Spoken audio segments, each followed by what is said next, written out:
la historia de la Inglaterra, Tudor suele recordar a los hombres que cambiaron el destino de un reino.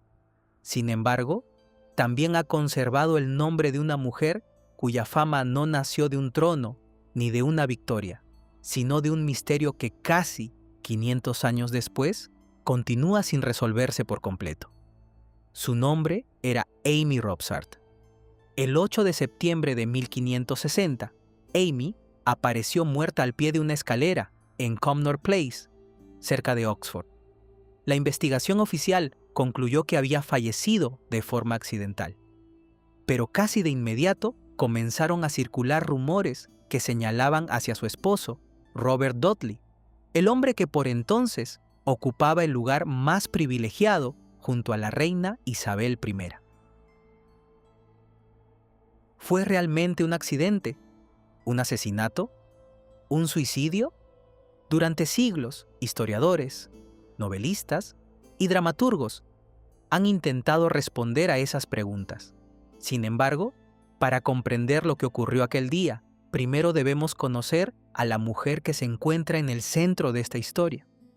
Porque antes de convertirse en uno de los grandes enigmas de la Inglaterra Tudor, Amy Robsart fue una hija, una esposa y una dama de la nobleza inglesa, cuya vida cambió para siempre al casarse con el hombre que llegaría a ser el favorito de Isabel I.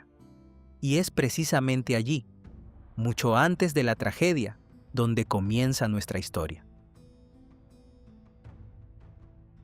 Antes de que su nombre quedara unido para siempre a uno de los mayores enigmas de la Inglaterra Tudor, Amy Robsart perteneció al mundo de la pequeña nobleza rural inglesa, muy lejos de la magnificencia y las intrigas de la corte.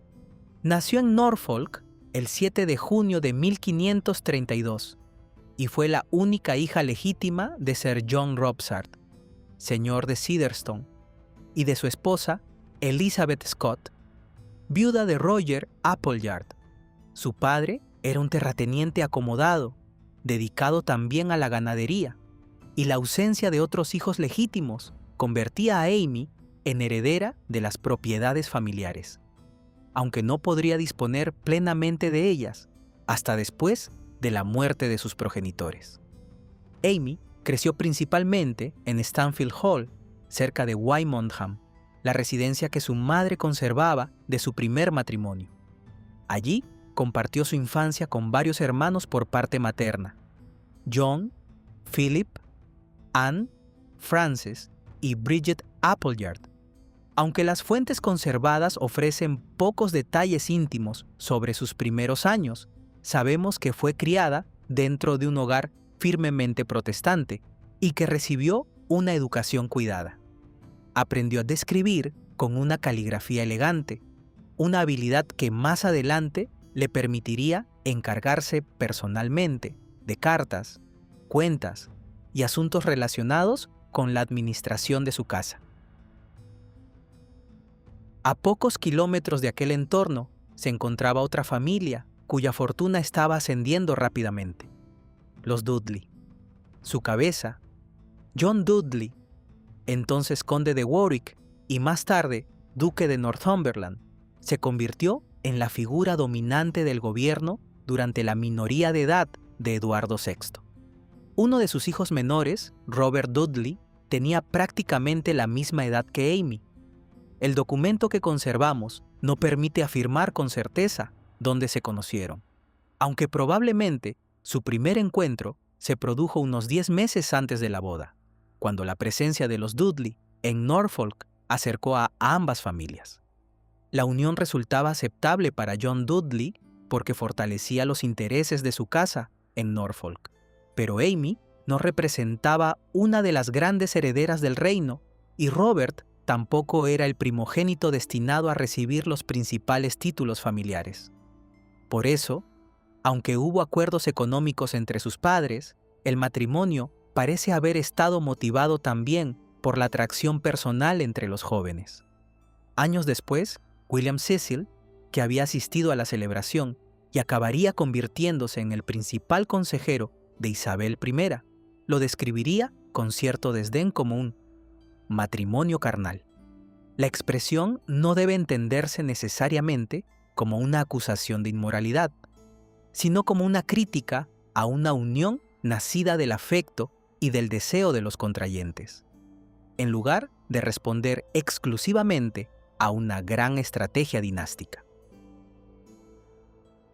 El contrato matrimonial fue acordado en mayo de 1550. En él se establecía que Amy heredaría los bienes de su padre únicamente después de la muerte de ambos progenitores, de modo que durante los primeros años la pareja dependería en gran medida de las aportaciones económicas de sus familias. La boda se celebró el 4 de junio de 1550 en el Palacio Real de Sheen, en Surrey, 3 días antes de que Amy cumpliera 18 años. Algunas fuentes secundarias posteriores han reproducido el 5 de junio, pero el 4 es la fecha respaldada por la tradición documental más sólida y por el propio diario de Eduardo VI. El joven rey asistió personalmente a la ceremonia y dejó constancia de ella, una señal del lugar privilegiado que la familia Dudley ocupaba entonces en la corte.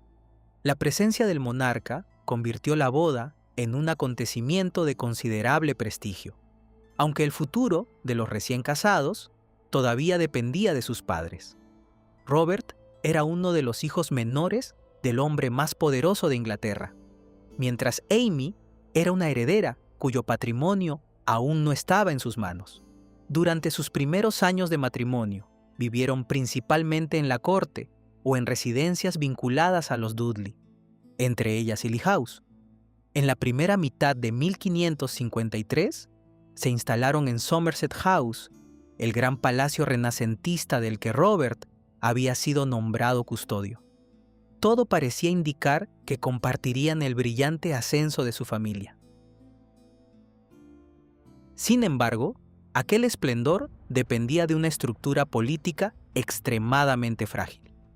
John Dudley controlaba el gobierno de Eduardo VI, pero la salud del joven rey se deterioraba rápidamente y la sucesión amenazaba con devolver la corona a María Tudor, una mujer católica que difícilmente perdonaría a quienes habían dirigido la política protestante de los años anteriores.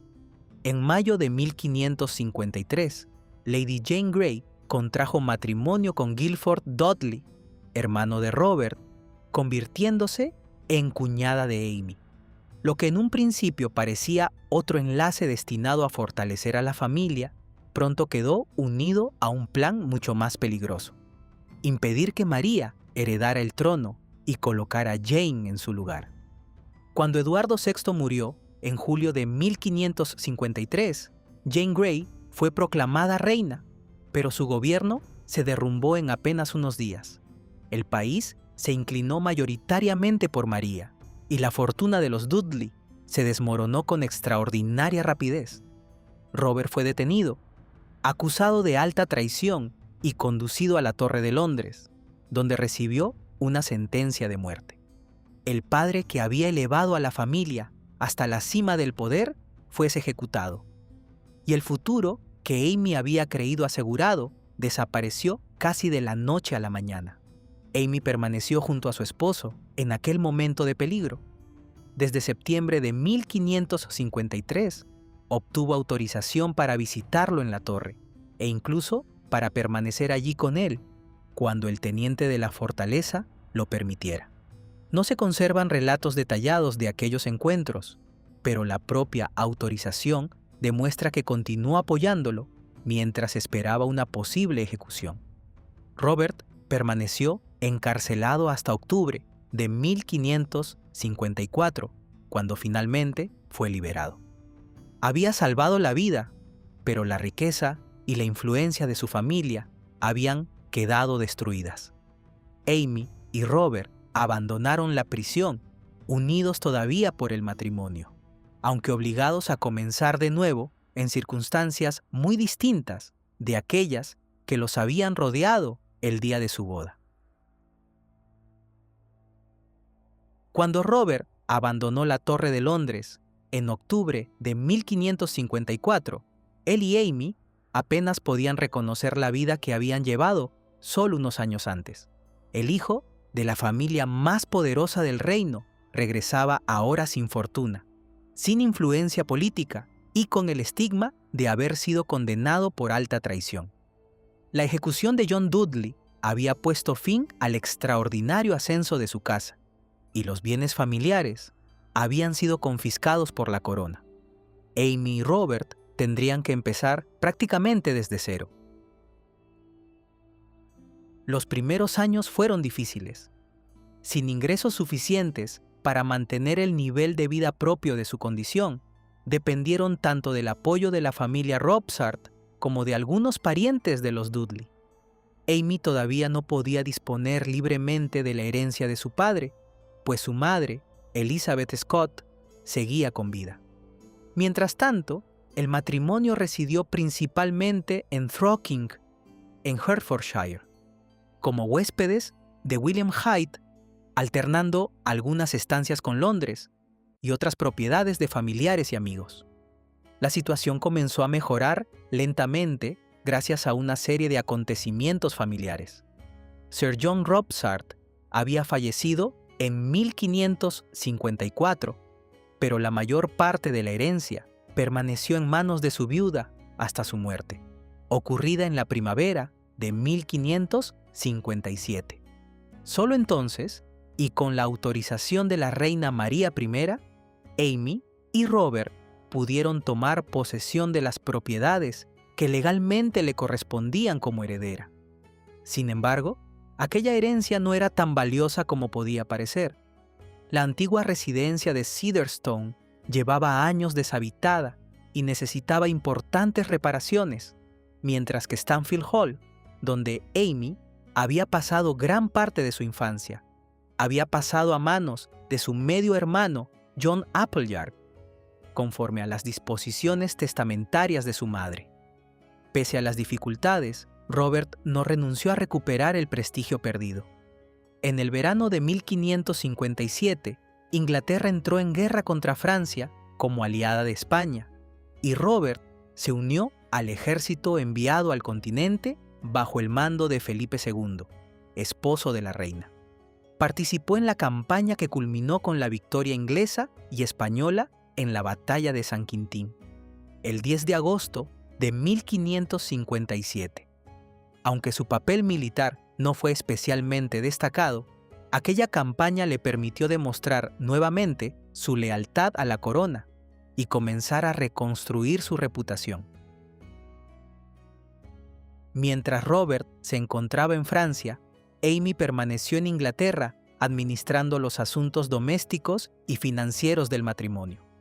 De aquellos meses se conserva una de las pocas cartas escritas por ella que han llegado hasta nuestros días. En ella informa a su esposo sobre diversas cuestiones económicas y lamenta no haber podido comunicarle ciertos asuntos antes de su partida.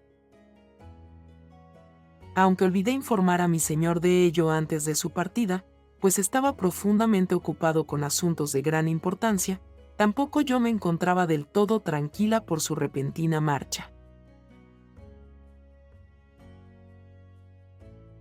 La carta ofrece una valiosa imagen de Amy Robsart, muy distinta de la figura pasiva que a menudo presentan las novelas.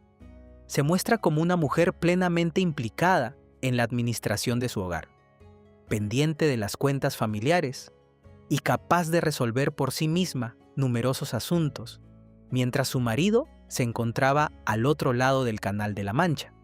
Es uno de los escasos momentos en que podemos escuchar directamente su propia voz. Tras el regreso de Robert, el matrimonio comenzó incluso a pensar en establecerse definitivamente en Norfolk. Durante el verano de 1558 buscaron una residencia adecuada donde administrar las tierras heredadas de los Robsart y llevar una vida relativamente tranquila, lejos de las incertidumbres de la política cortesana. Pero aquellos planes nunca llegaron a cumplirse. El 17 de noviembre de 1558, la muerte de la reina María cambió por completo el panorama político de Inglaterra. La nueva soberana era Isabel, hija de Enrique VIII y Ana Bolena. Robert Dudley la conocía desde la infancia y apenas unos días después de su ascenso al trono, recibió un nombramiento que transformaría definitivamente su vida. La reina lo designó Master of the Horse, uno de los cargos más prestigiosos de la Casa Real. Quien ocupaba ese puesto era responsable de las caballerizas reales, de los desplazamientos de la soberana y de buena parte del ceremonial cortesano. Pero sobre todo, el cargo exigía una presencia casi constante junto a la reina, acompañándola en sus viajes, cacerías y actividades diarias. Muy pronto, aquella cercanía comenzó a llamar la atención de toda Europa. Los embajadores extranjeros informaban con frecuencia a sus gobiernos de la extraordinaria confianza que Isabel depositaba en Lord Robert. Para muchos observadores, la preferencia de la reina iba mucho más allá de la amistad.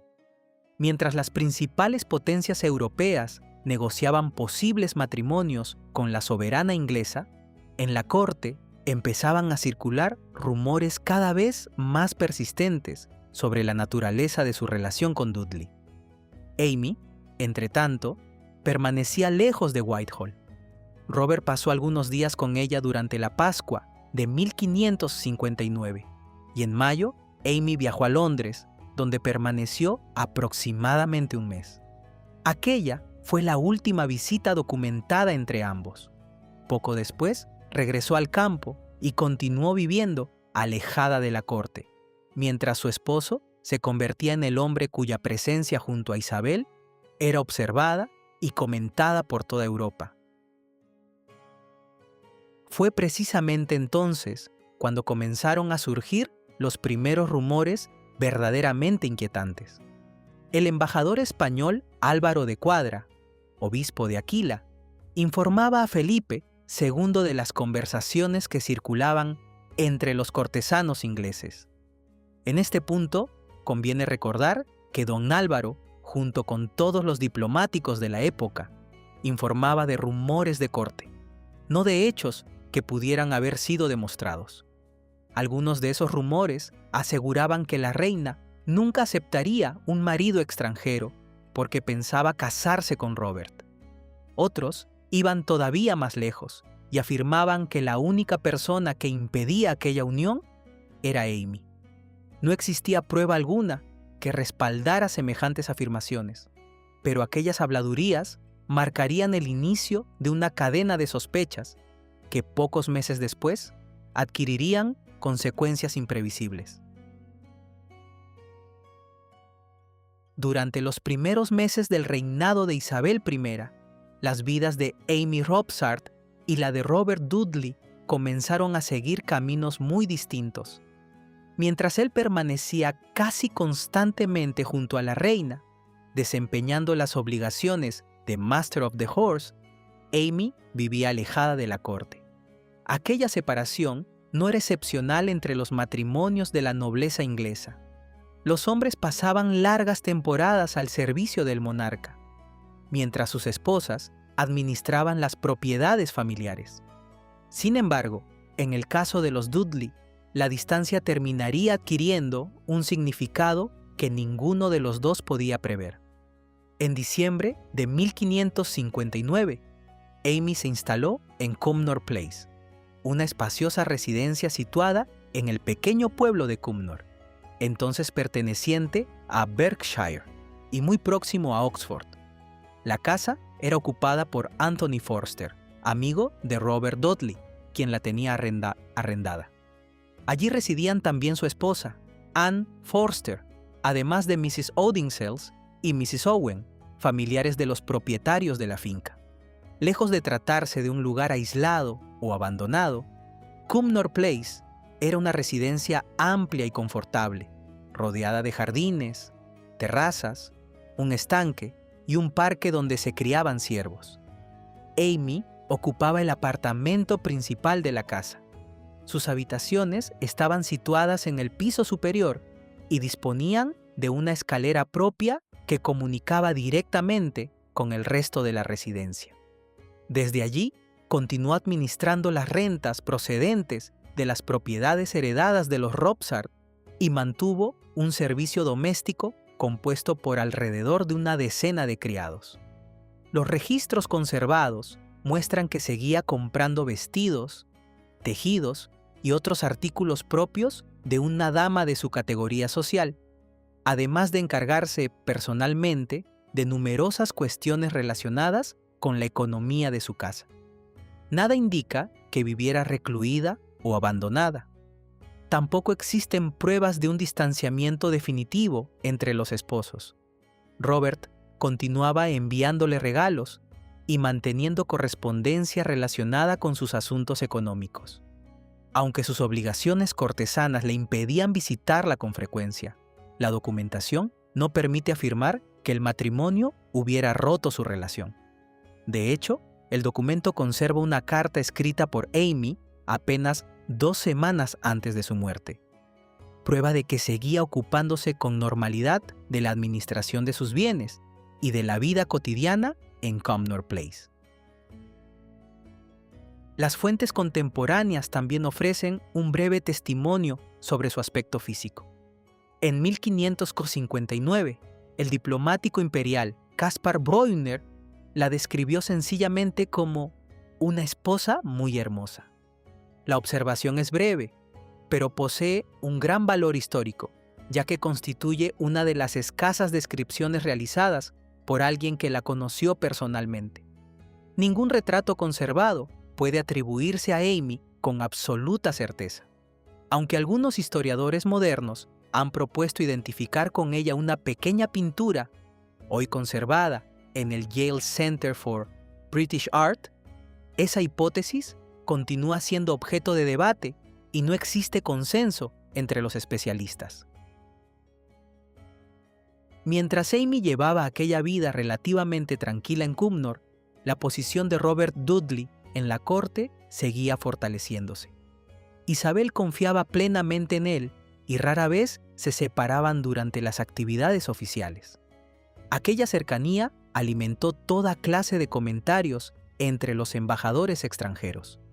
El más insistente fue el ya mencionado Álvaro de Cuadra, quien enviaba informes periódicos describiendo el extraordinario favor del que gozaba Dudley. Sus cartas muestran hasta qué punto las habladurías comenzaban a extenderse por las cortes europeas.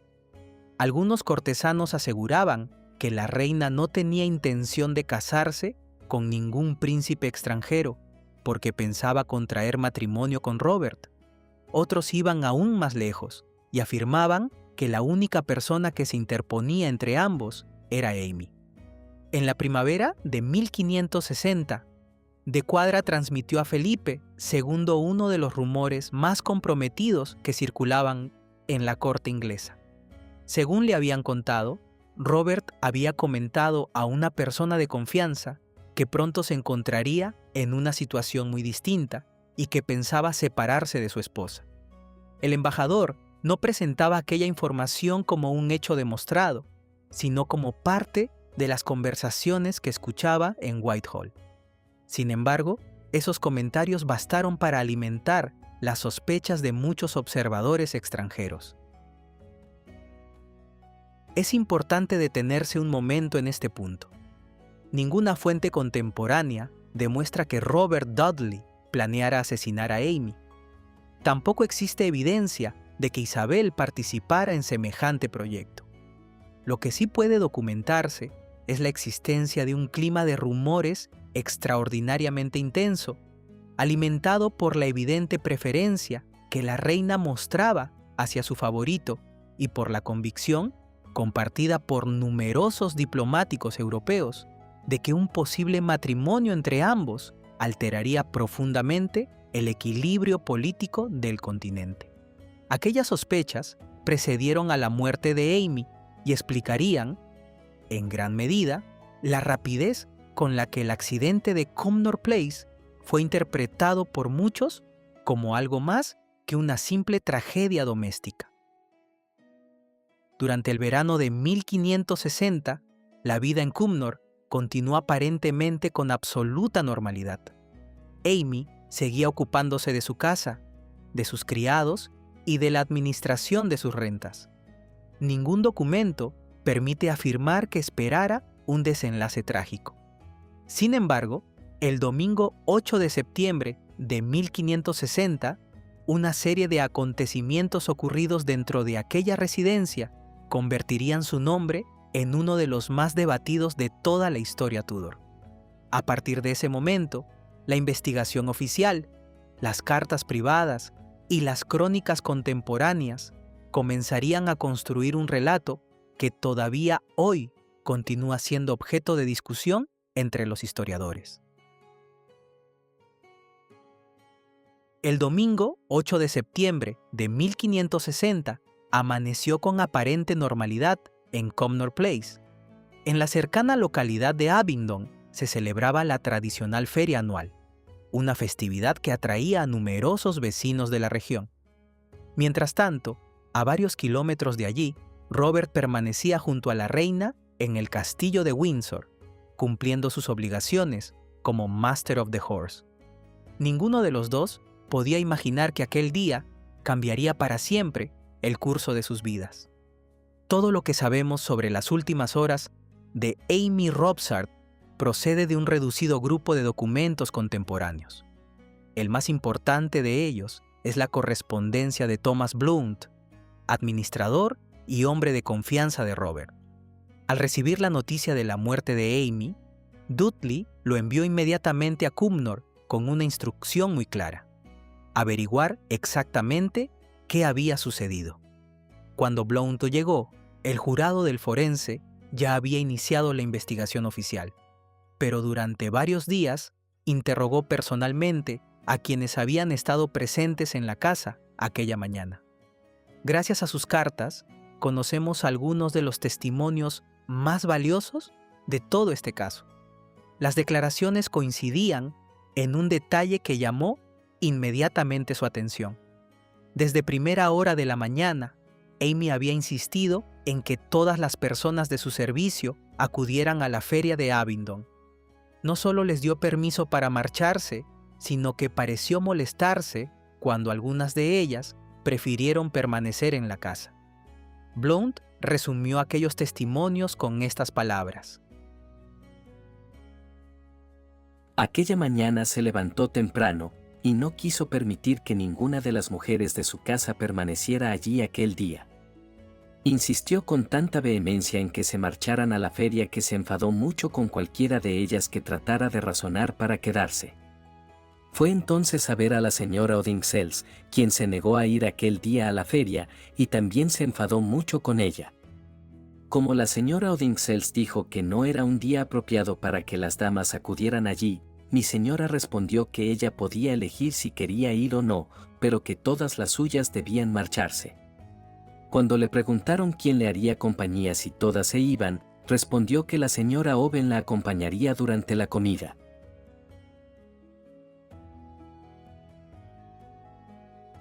Aquella conducta sorprendió a todos los que posteriormente fueron interrogados. Ninguno supo explicar por qué Amy deseaba quedarse prácticamente sola en la residencia durante buena parte del día. Las fuentes contemporáneas tampoco ofrecen una respuesta. Simplemente constatan que aquella decisión llamó la atención de quienes convivían con ella y que Thomas Blount la consideró uno de los aspectos más extraños de toda la investigación. Algún tiempo después, cuando los miembros de la casa comenzaron a regresar de la feria, encontraron a Amy tendida al pie de la escalera de su apartamento. La noticia fue comunicada de inmediato a Robert en Windsor y las autoridades locales iniciaron el procedimiento legal previsto para toda muerte repentina. En ese momento, nadie conocía aún cuál sería la conclusión del jurado, ni cuál había sido la causa exacta de la muerte. Entre las personas entrevistadas por Blount se encontraba la señora Pictou, una de las criadas que mejor conocía a Amy. El administrador quiso saber si creía que alguien había causado su muerte o si, por el contrario, consideraba que todo había sido una desgracia. La respuesta quedó recogida en una de las cartas más importantes de toda la investigación. Por mi fe, considero que fue únicamente una desgracia, y que no fue obra de ningún hombre ni tampoco de ella misma. En cuanto a ella, era una buena y virtuosa dama que rezaba diariamente de rodillas, y muchas veces la había oído pedir a Dios que la librara de la desesperación. Aquellas últimas palabras llevaron a Blount a formular una pregunta inevitable. Si Amy rezaba con frecuencia para ser librada de la desesperación, ¿debía interpretarse aquello como una señal de que había pensado en quitarse la vida? La señora Picto rechazó inmediatamente esa interpretación. No, buen señor Blount, no juzguéis así mis palabras. Si vais a deducir eso de ellas, lamento haber dicho tanto. Este diálogo constituye uno de los testimonios más importantes de todo el expediente. Demuestra que la posibilidad del suicidio fue considerada desde los primeros días de la investigación, pero también que una de las personas más cercanas a Amy no creyó que aquella fuera la explicación de su muerte. Para la señora Picto, Amy era una mujer profundamente religiosa, y sus oraciones no debían interpretarse como el anuncio de una decisión desesperada. Mientras continuaba entrevistando a los testigos, Thomas Blount reconocía sentirse cada vez más desconcertado. Ninguna declaración apuntaba claramente hacia un crimen, pero algunos aspectos del comportamiento de Amy seguían resultándole difíciles de comprender. En una carta dirigida a Robert Dudley, escribió: Mi señor, es sumamente extraño que esta desgracia haya recaído sobre vos. Está más allá del juicio de cualquier hombre decir cómo ocurrió, pero, verdaderamente, las historias que oigo sobre ella me hacen pensar que era una mujer de ánimo muy singular. Os contaré más cuando regrese. La expresión utilizada por Blount no constituye un diagnóstico ni una acusación. Refleja simplemente la impresión que le produjeron los testimonios recogidos durante aquellos días y la dificultad que encontraba para explicar el comportamiento de Amy aquella mañana. Tampoco pretendía anticipar el resultado de la investigación oficial, que seguía desarrollándose de manera independiente. Mientras Blount enviaba estas cartas a Windsor, el jurado del forense continuaba examinando cuidadosamente las pruebas. Su decisión tendría consecuencias inmediatas para Robert. Sin embargo, con el paso del tiempo, aquel veredicto terminaría siendo solo el comienzo de un debate que aún hoy permanece abierto. Mientras Thomas Blount continuaba enviando sus informes a Robert Dudley desde Cumnor Place, la investigación oficial seguía adelante conforme a la legislación inglesa. Toda muerte repentina debía ser examinada por un jurado convocado por el forense del condado, cuya obligación consistía en inspeccionar el cadáver, escuchar a los testigos y determinar, bajo juramento, la causa de la muerte. En el caso de Amy Robsart, el jurado estuvo integrado por 15 hombres de la región, entre ellos gentlemen y propietarios locales, encargados de emitir un veredicto independiente sobre lo ocurrido. Blount permaneció varios días en Cumnor observando el desarrollo de las pesquisas. Aunque los miembros del jurado mantenían una estricta reserva, el administrador de Dudley percibía poco a poco cuál era la dirección que estaba tomando la investigación. En una nueva carta dirigida a su señor, escribió: Proceden con gran reserva, pero alcanzo a oír que no encuentran indicios de maldad. Si puedo hablar según mi conciencia, creo incluso que algunos lamentan no haber hallado ninguno. Mi propia opinión ha quedado mucho más tranquila.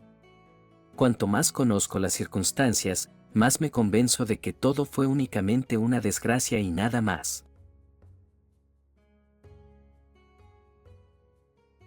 Las palabras de Blount tienen un valor excepcional, porque fueron escritas antes de que el jurado emitiera oficialmente su decisión.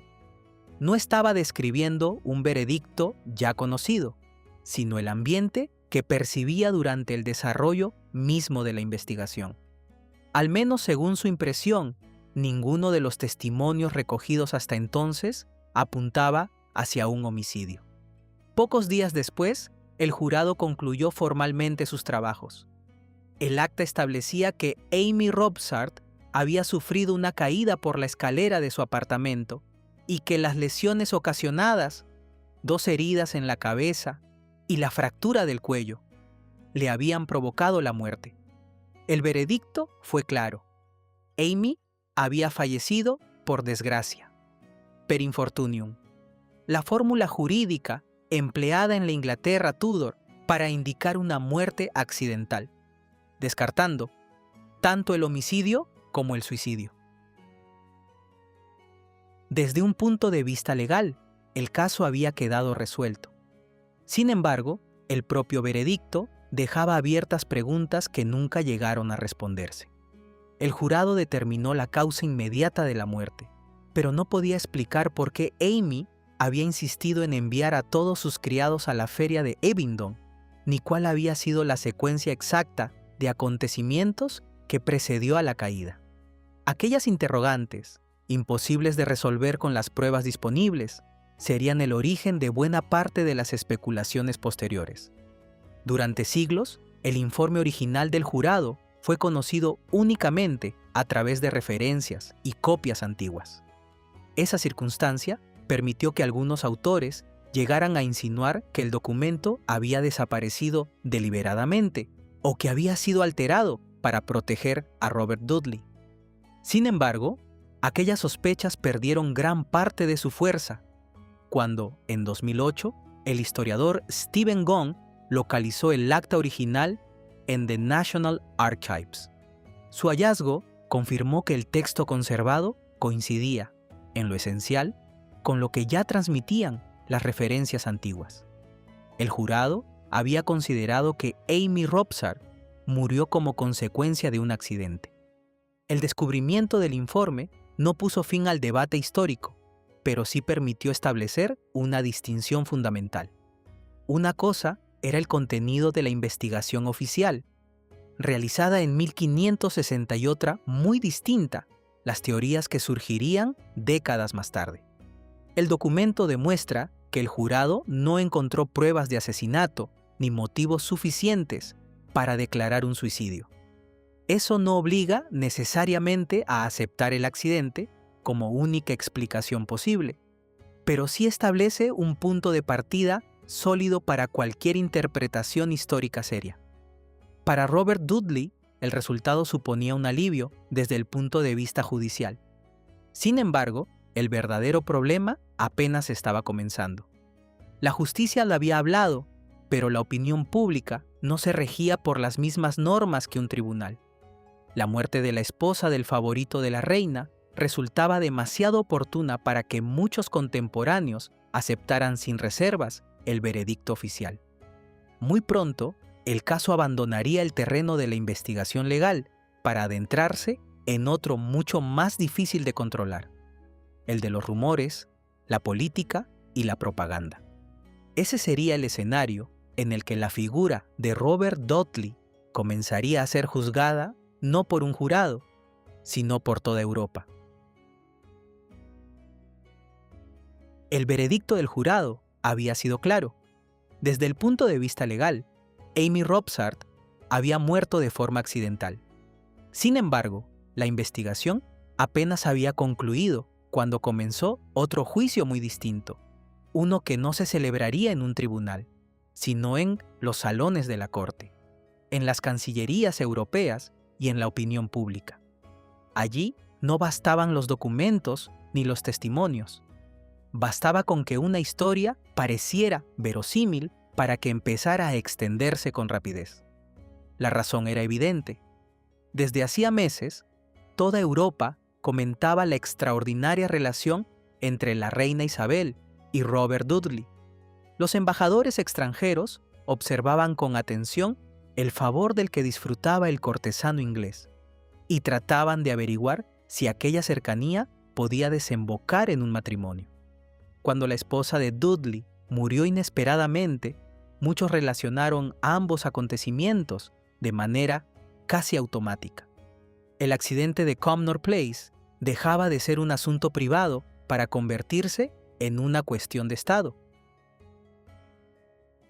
Sin embargo, es importante recordar un detalle fundamental. Los rumores no comenzaron después de la muerte de Kami. Ya existían antes. El embajador español Álvaro de Cuadra, obispo de Aquila, llevaba meses informando al rey de España sobre las conversaciones que escuchaba en la corte inglesa. En sus despachos no afirmaba que Robert estuviera conspirando contra su esposa. Simplemente transmitía lo que se comentaba entre los cortesanos. Algunos aseguraban que la reina deseaba casarse con Dudley. Otros sostenían que la única persona que impedía esa unión era Amy Robsart. Eran rumores, no hechos demostrados, pero su existencia resulta esencial para comprender la reacción que siguió a la tragedia de Cumnor. La noticia de la muerte de Amy dio a aquellas conversaciones una fuerza completamente nueva. Lo que hasta entonces había sido una simple especulación comenzó a interpretarse, para muchos observadores, como la posible explicación de un crimen. Ningún embajador aportó pruebas que implicaran directamente a Robert, pero casi todos comprendieron que las consecuencias políticas podían ser enormes. Si Isabel decidía ahora casarse con su favorito, buena parte de Europa interpretaría aquella boda como la confirmación de las sospechas que ya circulaban desde meses atrás. La propia reina entendió inmediatamente el peligro. Ella nunca hizo pública una declaración sobre la muerte de Amy Robsart, pero sus actos revelan hasta qué punto era consciente del impacto político del escándalo. Aunque continuó dispensando a Robert su confianza y manteniéndolo a su lado, cualquier posibilidad de matrimonio entre ambos quedó gravemente comprometida. Incluso si Dudley era completamente inocente, la mera apariencia de interés personal en la muerte de su esposa bastaba para hacer inviable una unión con la soberana. Robert también comprendió que el problema iba mucho más allá del veredicto del jurado. Desde el primer momento había procurado que la investigación fuera exhaustiva, enviando a Thomas Blount a Cumnor para seguir de cerca las pesquisas y asegurarse de que no pudiera acusársele de ocultar información. Pero la justicia y la opinión pública seguían caminos diferentes. La investigación había terminado. Las sospechas, en cambio, apenas comenzaban. Con el paso de los meses, Robert conservó su posición privilegiada junto a la soberana. Continuó siendo el hombre en quien ella más confiaba y siguió ocupando un lugar central en la vida política inglesa.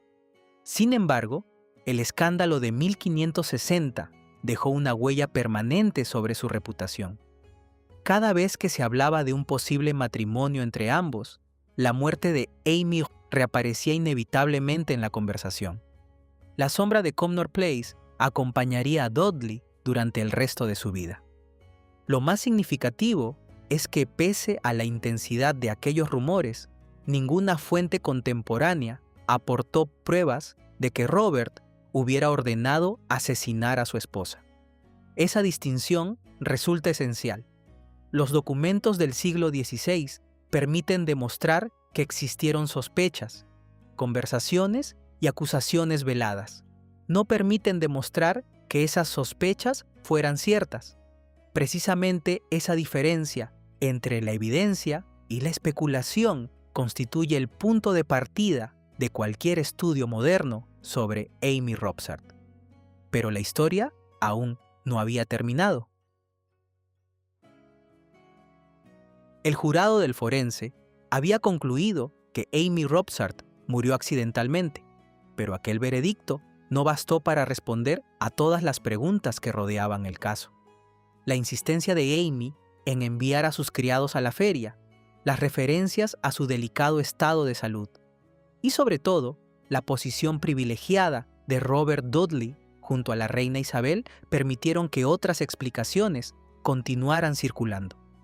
Desde entonces, 3 posibilidades han dominado el debate: un accidente, un suicidio o un asesinato. Ninguna puede reconstruirse por completo, pero tampoco todas cuentan con el mismo respaldo documental. Comencemos por la explicación más sencilla: la caída accidental.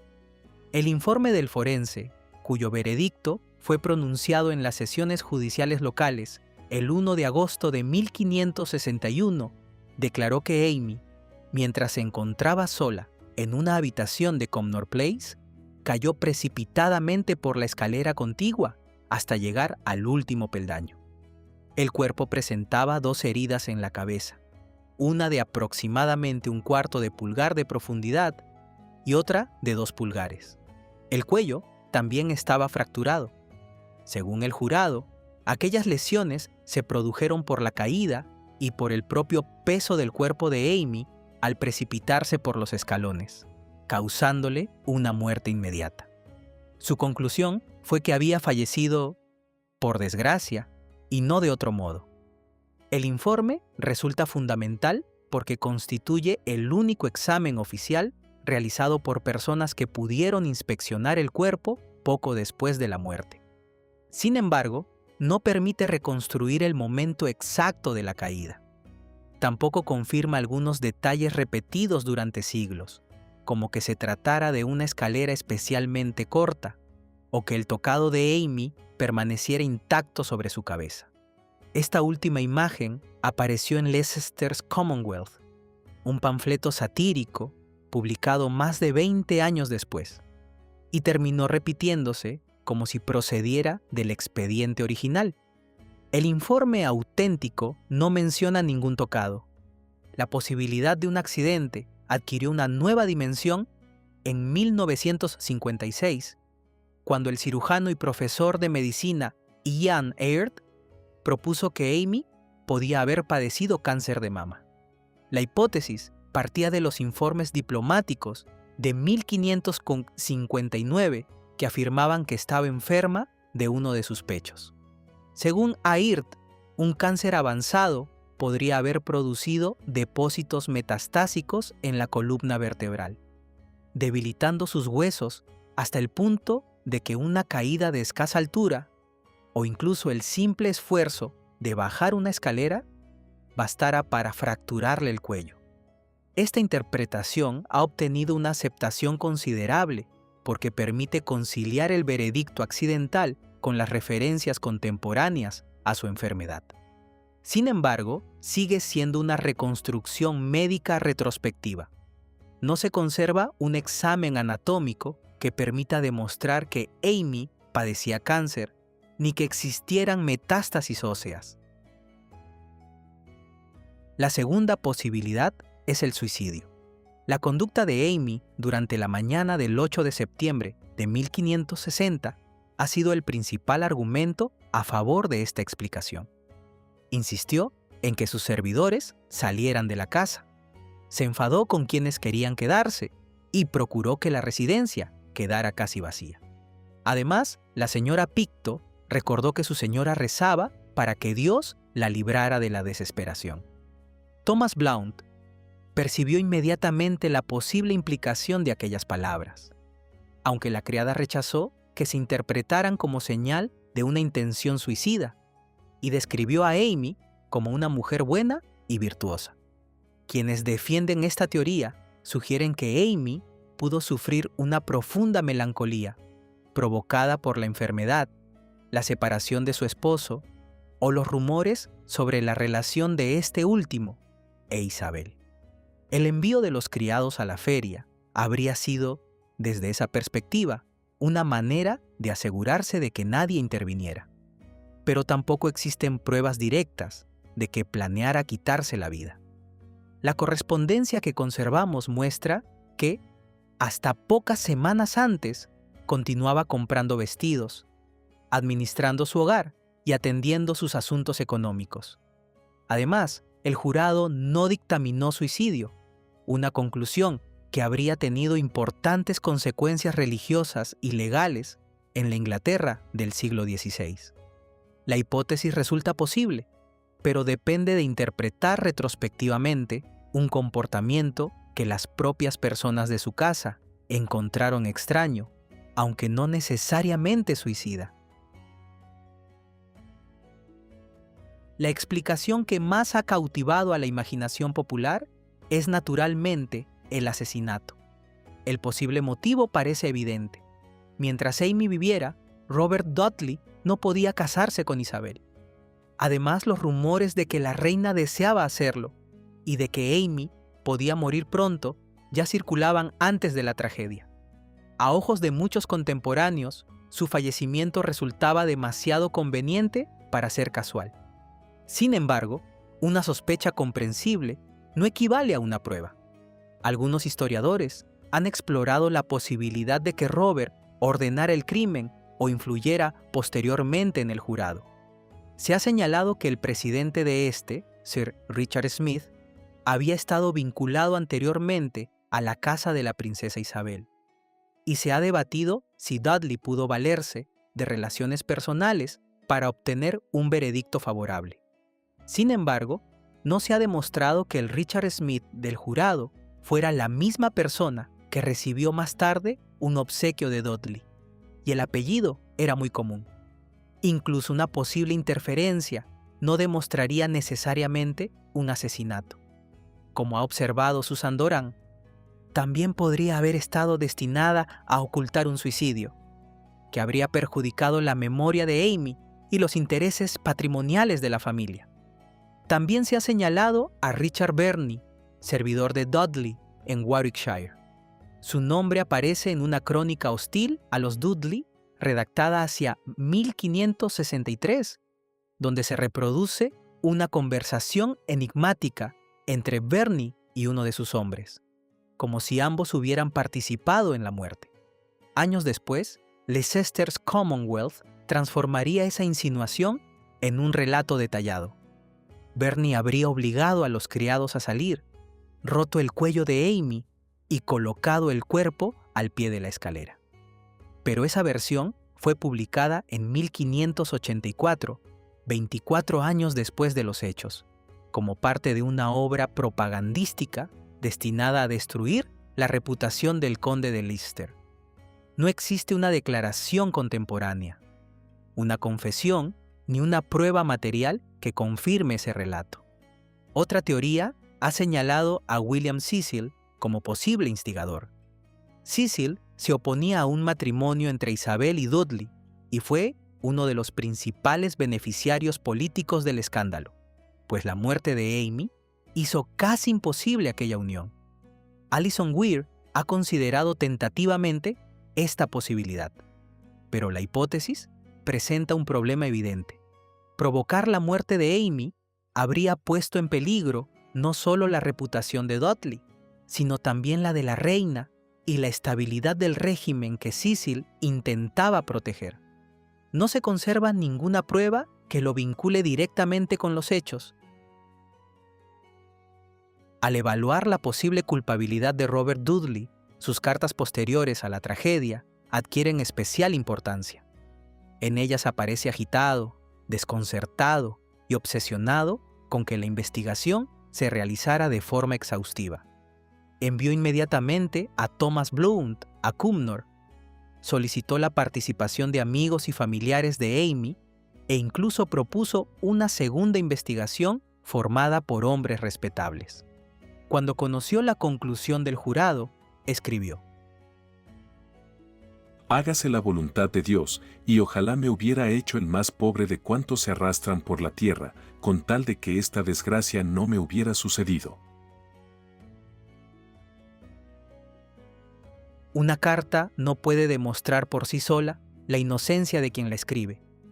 Sin embargo, la correspondencia de Dudley no muestra preparación ni control sobre los acontecimientos, sino sorpresa y un temor inmediato al daño que los rumores causarían a su reputación.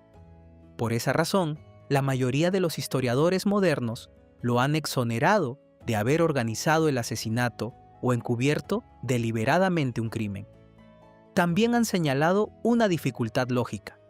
Si Dudley deseaba casarse con la reina, eliminar a su esposa mediante una muerte tan sospechosa era precisamente la forma más segura de hacer políticamente imposible aquella unión.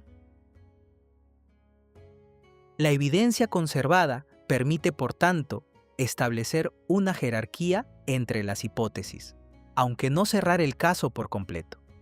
El accidente es la explicación respaldada por el veredicto oficial y puede resultar compatible con una enfermedad que debilitara los huesos de Amy. El suicidio continúa siendo posible por su comportamiento aquella mañana y por las referencias a la desesperación, pero nunca fue demostrado.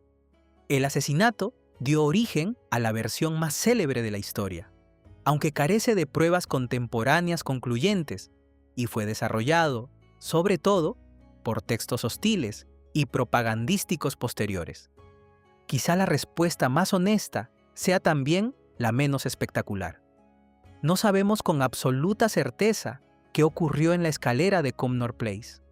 Sabemos cómo fue encontrado el cuerpo, qué lesiones registró el jurado, qué dijeron los miembros de la casa y qué temores expresó Robert Dudley. Todo lo demás debe permanecer en el terreno de las posibilidades. Sin embargo, la ausencia de una respuesta definitiva no impidió que otros llenaran los silencios de las fuentes. En las décadas siguientes, los enemigos de Dudley transformarían las sospechas en un relato completo de asesinato.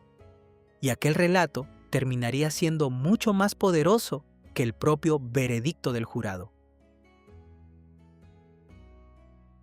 La muerte de Amy Robsart puso fin a una vida, pero dio comienzo a una historia completamente distinta. La investigación del jurado había concluido. Thomas Blount había reunido los testimonios de quienes estuvieron presentes en Cumnor Place y los documentos contemporáneos dejaban establecidas las pruebas que hoy conocemos. Sin embargo, el tiempo no iba a conservar únicamente esos documentos. También conservaría los rumores. Y poco a poco, aquellos rumores terminarían eclipsando a los propios hechos. La transformación comenzó apenas unas décadas después. En 1584, cuando Robert Dudley era ya conde de Leicester y seguía ocupando un lugar destacado junto a Isabel, apareció un panfleto anónimo titulado Leicester's Commonwealth. La obra, escrita en el contexto de la propaganda católica contra el régimen isabelino, no pretendía investigar la muerte de Amy Robsart, sino destruir la reputación política de Dudley. Para ello, recuperó las antiguas sospechas y las convirtió en una historia mucho más elaborada. En sus páginas se afirmaba que Amy había sido asesinada por orden de Dudley y que el responsable material había sido Richard Verney, uno de sus servidores. El relato describía incluso detalles de la supuesta ejecución del crimen y de la posterior muerte de Verney, presentada como un castigo divino. Sin embargo, ninguna de esas afirmaciones procedía de la investigación realizada en 1560. Tampoco aparecían en las cartas de Thomas Blount ni en el informe del jurado. Eran acusaciones surgidas más de 20 años después de los hechos y publicadas en una obra cuyo propósito era eminentemente político. Con el paso del tiempo, esa versión alcanzó una enorme difusión. Muchos lectores desconocían el origen propagandístico del panfleto y terminaron aceptando sus afirmaciones como si fueran el relato auténtico de lo ocurrido en Cumnor Place. Así comenzó un proceso que se repetiría una y otra vez a lo largo de los siglos. Cada nueva obra tomaba elementos de la anterior, añadía nuevos detalles y contribuía a reforzar una leyenda que poco a poco se alejaba de las fuentes contemporáneas. La historia dio un nuevo giro en 1821, cuando Sir Walter Scott publicó Kenilworth. Aunque se trataba de una novela histórica y no de un estudio documental, su éxito fue extraordinario. Scott convirtió a Amy Robsart en una heroína trágica y presentó su matrimonio con Robert Dudley como una historia dominada por el amor, la ambición y el destino. Para millones de lectores, aquella novela se convirtió en el primer contacto con Amy, y durante mucho tiempo su imagen literaria resultó más conocida que la mujer real del siglo XVI. La influencia de Kenilworth fue mucho más allá de la literatura.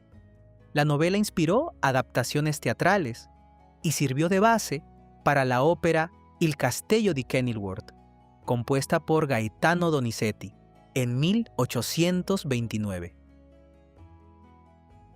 Más adelante, la historia volvió a aparecer en distintas producciones teatrales, cinematográficas y televisivas, consolidando definitivamente la imagen romántica de Amy dentro de la cultura popular. En casi todas ellas, la intriga y la conspiración ocuparon un lugar central, mientras que las incertidumbres presentes en las fuentes históricas quedaron relegadas a un segundo plano.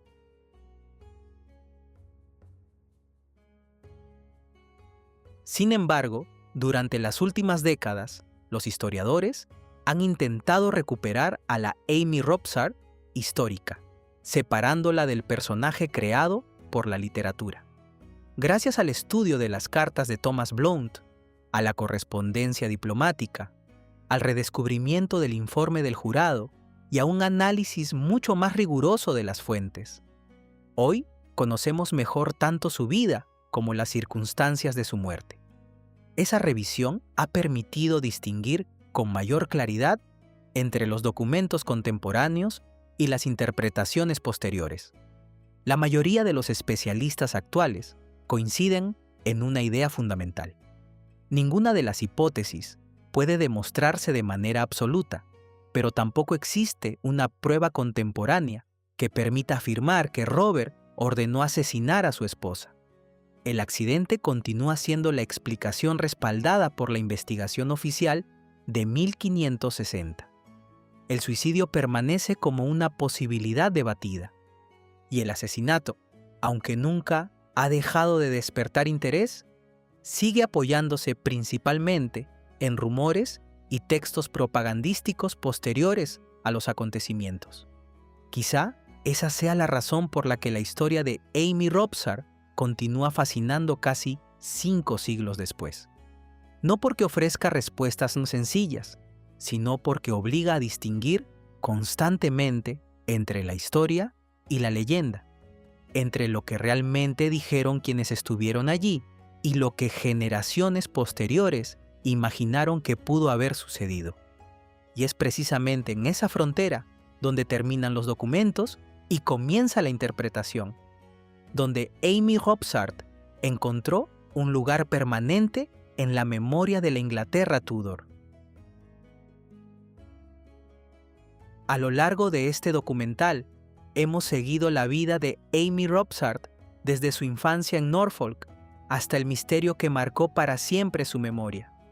Hemos recorrido los documentos contemporáneos, escuchado la voz de quienes estuvieron presentes en Cumnor Place y separado, en la medida de lo posible, los hechos de las leyendas que surgieron después. Sin embargo, quizá la mayor enseñanza de esta historia sea que Amy merece ser recordada por algo más que la forma en que murió. Durante siglos, su nombre quedó eclipsado por el de Robert Dudley y por el de la reina Isabel. La literatura, el teatro y el cine la convirtieron en un personaje trágico, mientras que la propaganda la transformó en el centro de una conspiración que todavía hoy sigue despertando debates. Pero detrás de todas esas interpretaciones existió una mujer real, cuya vida quedó irremediablemente alterada por las luchas políticas de la Inglaterra Tudor. Es posible que nunca conozcamos toda la verdad sobre lo ocurrido en Cumnor Place, aquel 8 de septiembre de 1560. Quizá algunas respuestas se perdieron para siempre con quienes estuvieron allí. Sin embargo, las fuentes contemporáneas nos permiten comprender mucho mejor quién fue Amy Robsart y recordar la importancia de acercarnos siempre a los documentos antes que a las leyendas. Y esa es, precisamente, la razón de ser de este canal. Regresar a las fuentes, revisar las crónicas, contrastar las investigaciones de los historiadores y reconstruir, con el mayor rigor posible, las vidas de quienes protagonizaron la historia de la Inglaterra medieval y Tudor. Si desean seguir explorando este fascinante periodo, en el canal encontrarán también las biografías de Robert Dudley, la propia Reina Virgen, así como otros documentales dedicados a las grandes figuras de la dinastía Tudor. Y ahora me gustaría conocer también su opinión. ¿Qué creen ustedes que ocurrió realmente en Cumnor Place? ¿Fue un desafortunado accidente, un suicidio o existe alguna otra explicación que les parezca más convincente? Los invito a dejar su punto de vista en los comentarios. Será un placer leerlos y debatir, siempre desde el respeto y apoyándonos en las fuentes históricas. Si este documental les ha resultado interesante, no olviden suscribirse al canal y activar las notificaciones para no perderse los próximos estrenos. Soy Todor Tudor. Muchísimas gracias por acompañarme una vez más en este viaje por la historia. Y hasta la próxima.